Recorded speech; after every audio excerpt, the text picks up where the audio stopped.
Verlan. When Samantha Lévy woke up the next morning and found that the Marais, the neighborhood in Paris where she had lived her entire life, had been displaced from the right to the left bank of the Seine, she knew that her actions the previous day had generated improbably large consequences. The enormity of the change was magnified by the fact that everyone she encountered on her way to school, her parents at breakfast, the leering proprietor of the cafe on the corner, the woman at the pâtisserie from whom Samantha bought the challah for Shabbat dinner each Friday, the man sweeping the synagogue steps, and the woman hawking flowers in the Place de la République.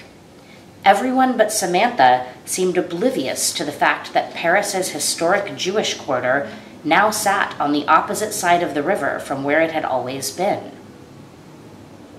Samantha's head reeled throughout the long school day. What did this mean? And what further inversions might occur were she to persist in what she'd begun? Would she come home to find pork sausages sharing a plate with cheese? Would her family and the rest of the congregation observe the Sabbath on Sunday instead of Saturday? What if they now believed that Jesus was the Son of God? How many tiny reversals might rewrite everyday life? Would fatty steaks and cigarettes now ensure good health and broccoli be a guilty pleasure? Would exercise make you fat and watching TV make you smart? How far back would history be hacked? Would the Jews carry the shame of perpetrating Europe's 20th century genocide in place of the trauma of having been its victims?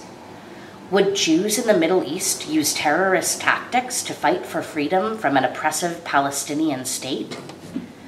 Would European nations struggle to regain linguistic and cultural autonomy following centuries of colonization by African and Asian powers?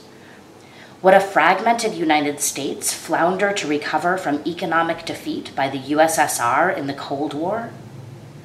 Just how fundamentally might oppositions invert?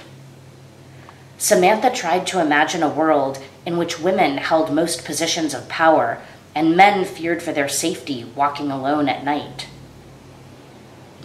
And what if she continued and continued the action that had caused such ontological upheaval? Would the very concept of opposition be erased?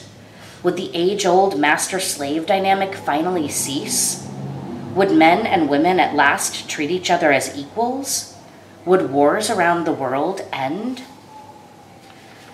The unpredictability of the potential results was so terrifying that Samantha thought carefully about desisting now, before perpetrating more inversions.